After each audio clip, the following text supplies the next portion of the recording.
ಇದು political tool ಆಗಬಾರ್ದು. Yes sir. It should not become A political tool. Ambedkar ಅವರು ಅವತ್ತಿನ ದಿವಸ ಮೀಸಲಾತಿಗಳನ್ನು ಧ್ವನಿ ಇಲ್ಲದವ್ರಿಗೆ ಧ್ವನಿ ಕೊಡೋ ರೀತಿಯಲ್ಲಿ ಮಾಡಿರೋ ಕೆಲಸ. ಆರ್ಥಿಕ ಸಬಲೀಕರಣ ಮಾಡಲಿಕ್ಕೆ ಬುಡಕಟ್ಟು ಜನಾಂಗಗಳು, ಶೋಷಿತ ವರ್ಗಗಳು, ಶೈಕ್ಷಣಿಕವಾಗಿ ಯಾರು ಹಿಂದುಳಿದಿದ್ದಾರೋ, ಯಾರು ಈ ಸಮಾಜದಲ್ಲಿ ತುಳಿತಕ್ಕೊಳಗಾಗಿದ್ದಾರೋ, ಒಂದು ವರ್ಷ ಅಲ್ಲ ಸಾವಿರಾರು ವರ್ಷಗಳಿಂದ, ಇವತ್ತು ಶೆಡ್ಯೂಲ್ ಕಾಸ್ಟ್ ಅವರು ಸಾವಿರಾರು ವರ್ಷಗಳಿಂದ ನಮ್ಮ ಮನೆಗಳು ಸೇರಿಸ್ಕೊಳ್ತಾ ದೇವಸ್ಥಾನ ಬಿಟ್ಕೊಳ್ಳಲ್ಲ ಅಂತೇಳಿ ಶೋಷಣೆ ಹೊರಗಾಗಿದ್ದಾರೆ ಅಂತೇಳಿ ಬಾವಿಯ ನೀರು ತೊಗೊಳಗೆ ಬಿಟ್ಟಿಲ್ಲ, ಶೋಷಣೆಗಳಂತ ಅವ್ರಿಗೆ ಮೀಸಲಾತಿ ಕೊಟ್ಟಿರೋದು ನ್ಯಾಯಸಮ್ಮತ. ಅದೇ ರೀತಿ ಕಾಡುಗೊಲ್ಲರು ಅಂತಕ್ಕಂಥದ್ದು ಆ ಹೆಸರು ಏನು ತೋರಿಸ್ತದೆ? ಕಾಡುಗೊಲ್ಲರು ಅಂದರೆ ಊರಿನಲ್ಲಿರ್ತಕ್ಕಂಥ ಸೌಲಭ್ಯಗಳು ಅವ್ರಿಗಿಲ್ಲ. ಅವರು ಕಾಡಿನ ಅಂಚುಗಳಲ್ಲಿ, ಕಾಡಿನಲ್ಲಿ ಅಥವಾ ಪಶುಪಾಲನೆ ಮಾಡಿಕೊಂಡು ಹಸುಗಳು ಕುರಿಗಳು ಸಾಕ್ಕೊಂಡು ಅವರು ಓಡಾಡಿಕೊಂಡು ಅವರ ಜೀವನ ಕಟ್ಕೊಂಡಿರ್ತಕ್ಕಂಥವ್ರು ಬೆಟ್ಟ ಗುಡ್ಡ ಪ್ರದೇಶಗಳಿರ್ತಕ್ಕಂಥ ಒಂದು ಸಮಾಜ. ಯಾವುದು ಶೋಷಣೆಗೊಳಗಾಗಿರೋಂಥ ಒಂದು ಸಮಾಜ. ಅವರ ಹಟ್ಟಿಗಳನ್ನ ನೋಡಿ ನೀವು, ಅದ್ರಲ್ಲಿ ಗೊಲ್ಲರು ಇರ್ತಾರೆ, ಇವರು ಗೊಲ್ಲರು ಅವರು ಗೊಲ್ಲರು ಅಂತ ಇರಲಿ. ಆದರೆ ಕಾಡುಗೊಲ್ಲರು ಅಂತಕ್ಕಂಥ ಒಂದು ಜನಾಂಗ ಏನಿದೆಯೋ ಅದು ತೀರಾ ಹಿಂದುಳಿದಿರ್ತಕ್ಕಂಥದ್ದು. ಅತಿ ಹಿಂದುಳಿದಲ್ಲಿ ಇನ್ನು ಅತಿ ಹಿಂದುಳಿದಿರ್ತಕ್ಕಂಥ ಕಾಡುಗೊಲ್ಲರಲ್ವ. ಅವ್ರಿಗೆ ಏನಕ್ಕೆ ಮೀಸಲಾತಿ ಕೇಳ್ತಾರೆ ಅವರು? ಅವ್ರಿಗೆ ಔದ್ಯೋಗಿಕವಾಗಿ ಶೈಕ್ಷಣಿಕವಾಗಿ ಒಂದು ಮೀಸಲಾತಿ ಸಿಕ್ಕಿದರೆ ಅವರು ಕೂಡ ಶಿಕ್ಷಣದ ಮೇನ್ ಸ್ಟ್ರೀಮ್ ಬರಲಿ.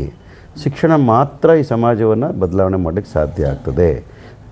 ದೇಶ ಕೂಡ ಅಭಿವೃದ್ಧಿ ಹೊಂದ್ತಾ ಇರೋ ದೇಶ ಇದು. ಅಭಿವೃದ್ಧಿ ದೇಶ ಆಗಬೇಕು ಅನ್ನೋದಾದರೆ should 100% literacy. If there is no literacy you cannot grow. ಇದನ್ನು ಅರ್ಥ ಮಾಡ್ಕೋಬೇಕಲ್ಲ. ಅವ್ರಿಗೆ ಶಿಕ್ಷಣಕ್ಕೆ ಅನುವು ಮಾಡಿಕೊಡ್ಬೇಕು. ಅವ್ರಿಗೊಂದು ನಿಗಮ ಮಾಡಿ ಅದೊಂದು ಅವ್ರಿಗೆ ಇರ್ತಕ್ಕಂಥ ವಸತಿ ಸೌಲಭ್ಯಗಳು, ಅಲ್ಲಿರ್ತಕ್ಕಂಥ ರಸ್ತೆಗಳು, ಅಲ್ಲಿರ್ತಕ್ಕಂಥ ಚರಂಡಿಗಳು, ಕಾಯಿಲೆಗಳು ಅವೆಲ್ಲ ಬರದೇ ಇರೋ ರೀತಿಯಲ್ಲಿ ಒಂದು ಮೂಲಭೂತ ಸೌಕರ್ಯಗಳು ಕೊಡಲಿಕ್ಕೆ ಒಂದು ನಿಗಮ ಮಾಡಿರ್ತಾರಪ್ಪ. ಅದಕ್ಕೆ ಯಾಕೆ ಅಸೂಯೆ ಪಡ್ಬೇಕ್ರಿ?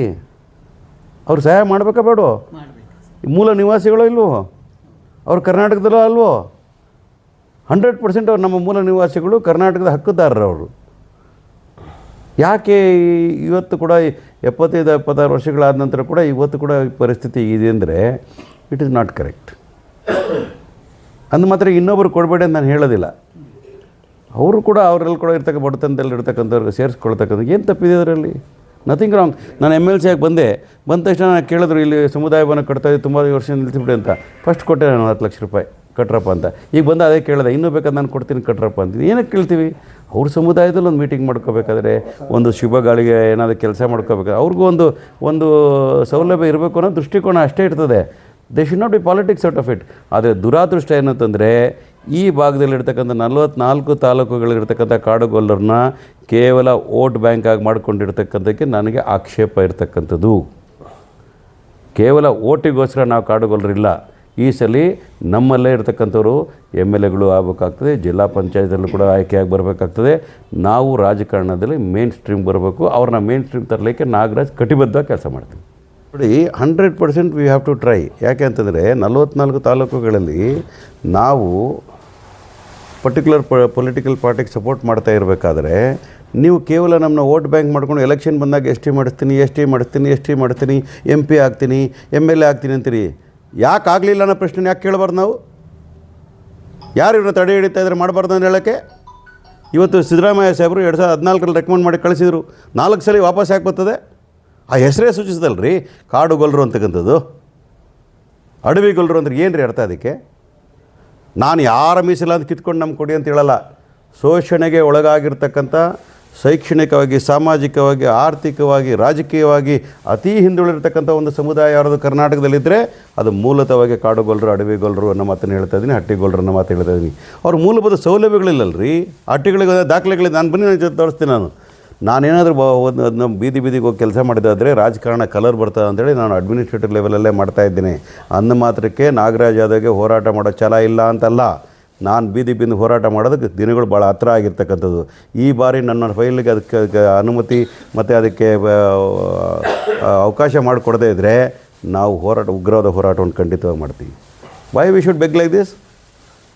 ಯಾಕೆ ಇಲ್ಲಿರೋ ಜನಗಳೆಲ್ಲ ಅವ್ರಿಗೆ ಸಂವಿಧಾನದಲ್ಲಿರ್ತಕ್ಕ ಹಕ್ಕಿಲ್ಲೋ? ಅವ್ರಿಗೆ ಮೀಸಲಾತಿ ಹಕ್ಕು ಪಡ್ಕೋಬಾರ್ದ? ಎಷ್ಟು ಜನ ಇವತ್ತು ದಿವಸ ಅವ್ರ ಶಿಕ್ಷಣದಿಂದ ವಂಚನೆ ಆಗಿರ್ತಾರೆ. ಹೆಣ್ಮಕ್ಳಂತೂ ಇವತ್ತು ಕೂಡ ಶಾಲೆಗಳಿಗೆ ಹೋಗಲ್ಲ, 8ನೇ ಕ್ಲಾಸಲ್ಲಿ ಮದುವೆ ಮಾಡಿ ಕಳಿಸ್ಬಿಡ್ತಾರೆ. Why? Because they don't have facilities. ಆ ಶಕ್ತಿ ಇಲ್ಲ ಅವ್ರಿಗೆ. ಅದಕ್ಕೆ ನನಗೆ ಮಾತಾಡುವಾಗ ಭಾಳ ಇದು ರಾಜಕೀಯವನ್ನು ಮೀರಿ ರಾಜಕೀಯವನ್ನು ಬಿಟ್ಟು ರಾಜಕೀಯ ಹೊರತಾಗಿ ಇಲ್ಲಿರ್ತಕ್ಕಂಥ 44 ತಾಲೂಕುಗಳಿರ್ತಕ್ಕಂಥ ನಮ್ಮ ಕಾಡುಗೋರುಗಳ ಬಂಧುಗಳಿಗೆ ಹೇಳ್ತೀನಿ, ನಾವು ಶಿಕ್ಷಣವನ್ನು ಪಡ್ಕೋಬೇಕು, ನಮ್ಮ ಮೀಸಲಾತಿನ ಪಡ್ಕೋಬೇಕು, ನಾವು ಮೂಲಭೂತ ಸೌಲಭ್ಯಗಳು ಪಡ್ಕೋಬೇಕು, ನಾವು ಸಂಘಟಿತರಾಗಬೇಕು. ನಾವು ಕೇವಲ ರಾಜಕೀಯ ದೃಷ್ಟಿಕೋನಕ್ಕೆ ಸಂಘಟನೆ ಅಲ್ಲ, ನಮಗೆ ಬರಬೇಕಾದ ಹಕ್ಕು ಬಾಧ್ಯತೆಗಳನ್ನ ಪಡ್ಕೊಳ್ತಕ್ಕಂತಹ ಸಂಘಟನೆಯಲ್ಲಿ ನಾವು ತೊಡಗಿಸ್ಕೋಬೇಕಾಗ್ತದೆ. It is not only political power, we should get everything what is possible in under the constitution ಅಂತಕ್ಕಂಥ ವಿಚಾರ ನಂದು ಇರ್ತಕ್ಕಂಥದ್ದು. ಇಲ್ಲಿ ಶಿರಾದಲ್ಲಿ ಕೂಡ ಹೇಳ್ತಾ ಇದ್ದೀನಿ ಕೇಳಿ. ಮೊನ್ನೆ ಜಯಚಂದ್ರ ನನ್ನ ಪಕ್ಷದ ಹಿರಿಯ ನಾಯಕರಿದ್ದಾರೆ, ಅವ್ರಿಗೆ ನನ್ನ ಸಮುದಾಯ ಯಾವಾಗಲೂ ಸಹಾಯ ಮಾಡ್ಕೊಂಬಂದಿದ್ದಾರೆ.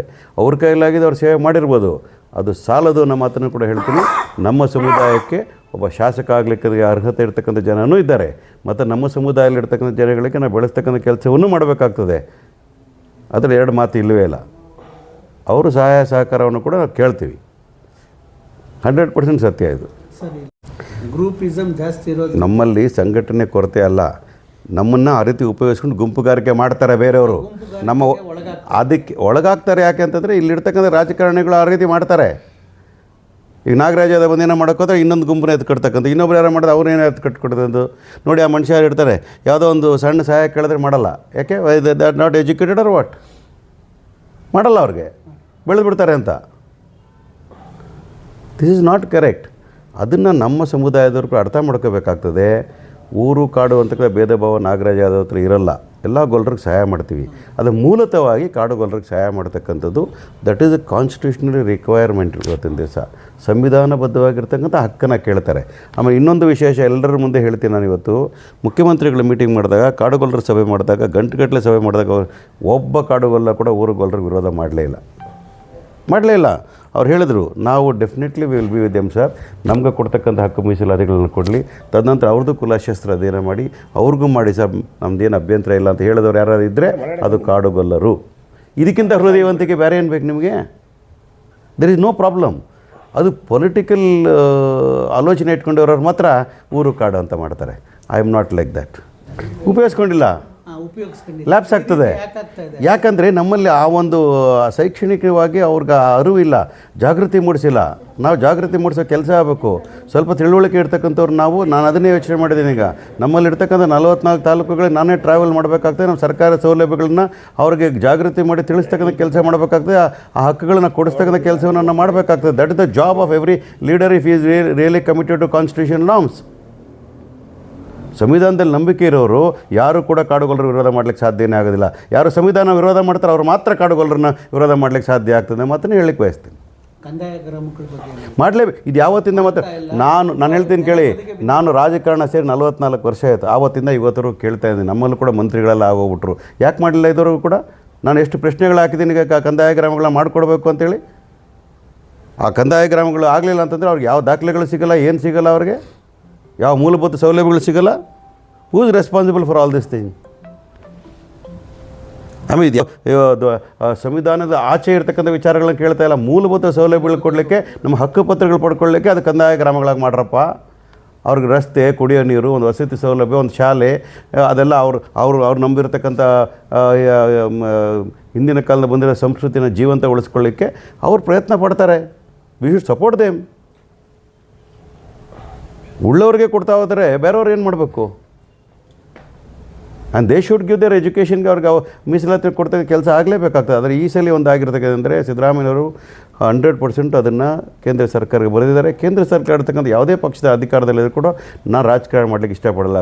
ಕುಮಾರಸ್ವಾಮಿಯವರು ಇರ್ಬೋದು, ಗೋವಿಂದ ಕಾರಜೋಳ ಇರ್ಬೋದು, ಸೋಮಣ್ಣ ಅವರು ಇರ್ಬೋದು, ಖರ್ಗೆ ಸಾಹೇಬ್ರು ಇರ್ಬೋದು, GC ಚಂದ್ರಶೇಖರ್ ಇರ್ಬೋದು, ಎಲ್ಲರೂ ಕೂಡ ಪಕ್ಷಾತೀತವಾಗಿ ಆ ಕೆಲಸ ಆಗಬೇಕು ಅಂತ ಹೇಳಿರೋದು ನಿಜ, ಸುಳ್ಳು ಹೇಳಬಾರ್ದು. ಅದಕ್ಕೆ ಅಮಿತ್ ಶಾ ಸಾಹೇಬ್ರ ಹತ್ರ ಕುಮಾರಸ್ವಾಮಿಯವರು ಮಾತಾಡಿರೋದು ನಿಜ, ದೇವೇಗೌಡರು ಸಾಹೇಬರು ಪಾರ್ಲಿಮೆಂಟಲ್ಲಿ ಮಾತಾಡಿರೋದು ನಿಜ. I definitely honour them and respect them. ಇದರಲ್ಲಿ ರಾಜಕೀಯ ಬೆರೆಸೋದು ಅದು ಸರಿ ಕಾಣೋದಿಲ್ಲ. ಪಕ್ಷ ಎಲ್ಲಿ ಹೇಳಿದ್ರೆ ನಿಂತ್ಕೊಳ್ಳೋಕೆ ತಯಾರು ನಾಗರಾಜ್ ಅದು. ಆದರೆ ನಾನು ಚುನಾವಣೆಗಿಂತ ಹೆಚ್ಚಾಗಿ ನಾನು ಈಗ MLC ಆಗಿ ನನ್ನ ಕರ್ತವ್ಯಗಳನ್ನು ನಿಭಾಯಿಸ್ತಕ್ಕಂಥ ನನ್ನ ಜವಾಬ್ದಾರಿ ಆಗ್ತದೆ. ನಾಳೆ ಏನಾಗ್ತದೆ ಅಂತ ನನ್ನ ಹೈಕಮಾಂಡ್ ತೀರ್ಮಾನ ಮಾಡ್ತದೆ. ನನ್ನ ಹಣೆ ಬರ ಇದ್ದಂಗೆ ಆಗ್ತದೆ. ಆ ಚುನಾವಣೆಗೋಸ್ಕರ ನಾನು ಕಾಡುಗೊಲ್ಲರಿಗೆ ಎಂದೂ ಸಪೋರ್ಟ್ ಮಾಡಲ್ಲ. ನಾನು ಅಲ್ಲಿರ್ತಕ್ಕಂತಹ 2ನೇ ಲೆವೆಲಲ್ಲಿರ್ತಕ್ಕಂಥ, ಸೆಕೆಂಡ್ ಲೈನಲ್ಲಿರ್ತಕ್ಕಂಥ ನಾಯಕರುಗಳನ್ನು ಬೆಳೆಸ್ತಕ್ಕಂಥ, ಜಾಗೃತಿ ಮೂಡಿಸ್ತಕ್ಕಂಥ, ಅವ್ರಿಗೆ ನಾಯಕತ್ವ ಗುಣ ಕೊಡಿಸ್ತಕ್ಕಂಥ ಕೆಲಸವನ್ನು ನಾನು ಮಾಡಬೇಕಾದ್ರೆ ನನ್ನ ಜವಾಬ್ದಾರಿ ಅಲ್ವಾ? Is it not my job? ನನಗೇನು ಸಿಗ್ತದೆ ಅಂತ ಹೇಳೋದು ಅವಶ್ಯಕತೆ ಇಲ್ಲ. ಅಲ್ಲಿ ಗ್ರಾಮ ಪಂಚಾಯತಿಂದ ಹಿಡಿದು ತಾಲೂಕ್ ಪಂಚಾಯತಿಂದ ಹಿಡಿದು ಮುಂದೆ ಬರ್ತಕ್ಕಂಥ ಚುನಾವಣೆಗಳಲ್ಲಿ why should they not get reservation? ಈಗ ನಾನು ಸರ್ಕಾರಕ್ಕೆ ಕೂಡ ಆಗ್ರಹ ಮಾಡಿದ್ದೀನಿ. ನಾನು ಬೆಳಗಾಮಲ್ಲಿ ಯಾರಿಗೆ RDPR ಮಂತ್ರಿ ಕೇಳಿದ್ದೀನಿ, ಆ ಕಾಡುಗೊಲ್ಲರಸಾಗಿ ಕಾಸ್ಟ್ ಸರ್ಟಿಫಿಕೇಟ್ ಕೊಟ್ಟಿದ್ದಾರೆ, ಅವ್ರಿಗೆ ಮೀಸಲಾತಿಯಲ್ಲಿ ಇನ್ನೂ ರಾಜಕೀಯ ಮೀಸಲಾತಿ ಪಟ್ಟಿಯಲ್ಲಿ ಸೇರಿಸಿಲ್ಲ, ಅದನ್ನ ಮಾಡಬೇಕು ಅಂತ ಆಗ್ರಹವನ್ನು ಮಾಡ್ತಾ ಇದ್ದೇನೆ. ಸೇರಿಸಿದರೆ ಮಾತ್ರ ಅವ್ರು ಬ್ಯಾಕ್ವರ್ಡ್ ಕ್ಲಾಸ್ ಲಿಸ್ಟಲ್ಲಿ ಬಂದಾಗ ಅವ್ರಿಗೆ ಕಂಟೆಸ್ಟ್ ಮಾಡಲಿಕ್ಕೆ ಆಗ್ತದೆ, ಇಲ್ಲಾಂದರೆ ಜನರಲ್ ಕಂಟೆಸ್ಟ್ ಮಾಡಬೇಕಾಗ್ತದೆ. ಜನರಲ್ ಕಾಡುಗೊಲ್ಲರು ನಿಂತ್ಕೊಂಡು ಗೆಲ್ಲಕ್ಕಾಗುತ್ತಾ? Is it possible? ಅದಕ್ಕೆ ಪ್ರಿಯಾಂಕಾ ಖರ್ಗೆ ಅವರು ಹೇಳಿದ್ದಾರೆ, ಖಂಡಿತವಾಗ್ಲೂ ಈ ಸರಿ ಮಾಡಿಕೊಡ್ತೀನಿ ಅಂತಕ್ಕಂಥ ಆಶ್ವಾಸನೆ ಕೊಟ್ಟಿದ್ದಾರೆ. ಅದನ್ನು ಕೂಡ ಮಾಡಿಸ್ಕೊಳ್ಳೋದೇ ಕೆಲಸವನ್ನು ಮಾಡಿಸ್ಕೊಡ್ತೀನಿ. ತದನಂತರ ಕಾಡುಗೊಲ್ಲರನ್ನ ಅಲೆಮಾರಿಗಳ ಪಟ್ಟಿಗೆ ಸೇರಿಸ್ತಕ್ಕ ಕೆಲಸವನ್ನು ಮಾಡಬೇಕಾಗ್ತದೆ. ಅದಕ್ಕೆ ಕೆಲವು ವೆಸ್ಟೆಡ್ ಇಂಟ್ರೆಸ್ಟ್ ಏನಂತಾರೆ, ಇಲ್ಲ ಅವ್ರಿಗೆ ಆಲ್ರೆಡಿ ಬೇರೆ ನಿಗಮವನ್ನು ಕೊಟ್ಟಿದ್ದೀವಿ ಅಂತ ಹೇಳ್ತಾರೆ. ಬೇರೆಯವ್ರಿಗೆ ಬೇರೆ ನಿಗಮದ ಪ್ರಶ್ನೆಗೂ ಅದು ಅಲೆಮಾರಿಗೆ ಸಂಬಂಧ ಬರೋದಿಲ್ಲ. ಕಾಡುಗೊಲ್ಲರು ನಿಜವಾದ ಅಲೆಮಾರಿಗಳು, ಅವ್ರಿಗೆ ಅದರಲ್ಲೂ ಸೇರಿಸ್ತಕ್ಕಂಥ ಕೆಲಸ ಆಗಬೇಕಾಗ್ತದೆ. ಅಲ್ಲಿ ಕೊಡ್ತಕ್ಕಂಥ ವಸತಿ ಸೌಲಭ್ಯಗಳು, ಅಲೆಮಾರಿಗಳಲ್ಲಿ ವಿಚಾರ ಬರ್ತಕ್ಕಂಥ ಮೀಸಲಾತಿ ವಿಚಾರಗಳು, ಅವೆಲ್ಲವೂ ಬೆನಿಫಿಟನ್ನು ಕೊಡಬೇಕಾಗ್ತದೆ. That is the job. ರಾಜಕೀಯವಾಗಿ ಮೀಸಲಾತಿ ಕೊಡಲೇಬೇಕಾಗ್ತದೆ. ಕೊಡಲಿಲ್ಲ ಅಂದರೆ ಉಗ್ರವಾದ ಹೋರಾಟವನ್ನು ಮಾಡಲಿಕ್ಕೆ ನಾಗರಾಜ್ ಹಿಂದೆ ಇರೋದಿಲ್ಲ. ನನ್ನ ಸರ್ಕಾರ ಕಟಿಬದ್ಧವಾಗಿ ಆ ಕೆಲಸವನ್ನು ಮಾಡ್ತದೆ ಅಂತ ಮಾತು ಹೇಳ್ತೀನಿ. ನಾನು ಬೆಳಗಾಂ ಸೆಷನಲ್ಲಿದ್ದಾಗ ನಾನು RDPR ಮಂತ್ರಿಗಳ ಹತ್ರ ಕೇಳಿದಾಗ ಮಾಡಿಕೊಡ್ತೀನಿ ಅನ್ನೋ ಮಾತನ್ನು ನನಗೆ ಆಶ್ವಾಸನೆ ಕೊಟ್ಟಿದ್ದರೆ ನಾನು ಅಲ್ಲಿ pursue that matter to get it. That is how you have to work. ನಾನೇನಾಗ್ತೇನೆ ಅಂತಕ್ಕಂಥ ಮುಖ್ಯ ಅಲ್ಲ, ನನ್ನ ನಂಬಿದ ಜನ ಏನಾಗ್ತಾರೆ, ನನ್ನ ಜನಕ್ಕೆ ಏನು ಕೊಟ್ಟಿದ್ದೀನಿ ಅಂತಕ್ಕಂಥ ಅಧಿಕಾರ ಇದ್ದಾಗ ಏನು ಮಾಡಿದ್ದೀನಿ ಅಂತ ನಾನು ಈಗಾಗಲೇ 2-3 ಸಲ ಅಧಿಕಾರದಲ್ಲಿ ನೋಡಿದ್ದೀನಿ. ನಾನು BMTC ಅಧ್ಯಕ್ಷನ ಕೆಲಸ ಮಾಡಿದ್ದೀನಿ, ಮುಖ್ಯ ವಕ್ತಾರನ ಕೆಲಸ ಮಾಡ್ತಾಯಿದ್ದೀನಿ. ಎಲ್ಲರ ಬಗ್ಗೆನೂ ಕೂಡ ಮಾತಾಡುವಾಗ ನನ್ನ ಸಮುದಾಯದ ಬಗ್ಗೆ ನಾನು ಯಾಕೆ ಮಾತಾಡಬಾರ್ದು? ನನ್ನ ಸಮುದಾಯಕ್ಕೆ ಅನ್ಯಾಯ ಆದಾಗ ನಾನು ಯಾಕೆ ಸುಮ್ಮನೆ ಇರಬೇಕು? ನನ್ನ ಸಮುದಾಯದಲ್ಲಿ 4 ಜನ MLAಗಳು ಯಾಕೆ ಆಗಬಾರ್ದು? ಅದನ್ನು ತಯಾರು ಮಾಡಬೇಕು ಮೊದಲು. ಸುಮ್ಮನೆ ಟಿಕೆಟ್ ತೊಗೊಳ್ಳೋದಲ್ಲ. ಗೆದ್ದು ಬರ್ತಕ್ಕಂತಹ ಕೆಪಾಸಿಟಿನ ಬೆಳೆಸ್ಕೋಬೇಕಂದ್ರೆ ಅಲ್ಲಿ ಸ್ಥಳೀಯವಾಗಿರೋ ನಾಯಕರನ್ನ ಬೆಳೆಸಬೇಕು. ಬೆಂಗಳೂರಿಂದ ಹಿಡಿದು ಇಲ್ಲ ಬೆಳಗಾಮಿಂದ ಹಿಡಿದು ಕರ್ಕೊಬಂದು ನಿಲ್ಲಿಸ್ತಕ್ಕಂಡ್ರೆ ಅರ್ಥ ಬರೋದಿಲ್ಲ. ಅಲ್ಲಿ ಸ್ಥಳೀಯವಾಗಿರ್ತಕ್ಕಂಥ ನಾಯಕರನ್ನ ಬೆಳೆಸಬೇಕಾಗ್ತದೆ. ಸ್ಥಳೀಯವಾಗಿ ಜನಗಳಿಗೆ ಕೈಗೆ ಸಿಗ್ತಕ್ಕಂಥ ನಾಯಕರನ್ನ ಬೆಳೆಸಬೇಕಾಗ್ತದೆ. ಆ ಸ್ಥಳೀಯವಾಗಿರ್ತಕ್ಕ ನಾಯಕರು ಕಾಡುಗೊಲ್ಲರಾದರೂ ಕೂಡ ಬೇರೆ ಸಮುದಾಯಗಳನ್ನು ಪ್ರೀತಿಯಿಂದ ಕಾಣ್ತಕ್ಕಂಥ, ವಿಶ್ವಾಸದಿಂದ ಕಾಣ್ತಕ್ಕಂಥ, ಅವ್ರಿಗೂ ಕೂಡ ಆ ಸಮಾಜ ಸೇವೆಯಲ್ಲಿ ತೊಡಗಿಕೊಳ್ತಕ್ಕಂಥ ನಾಯಕತ್ವ ಗುಣ ಇರತಕ್ಕಂಥವ್ರನ್ನ ಬೆಳೆಸೋದಕ್ಕೆ ನಾವು ಪ್ರಯತ್ನ ಮಾಡಬೇಕು.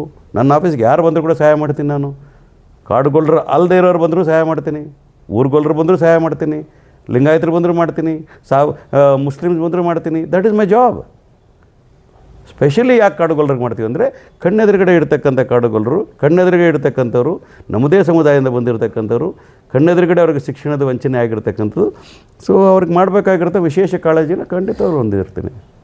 ಅಂದರೆ ನಾನು ಒಂದು ಸಮುದಾಯಕ್ಕೆ ಮೀಸಲಾಗಿರ್ತಕ್ಕಂಥ ನಾಯಕ ಅಲ್ಲ. ನಾನು I belong to everybody. That is my party ideology.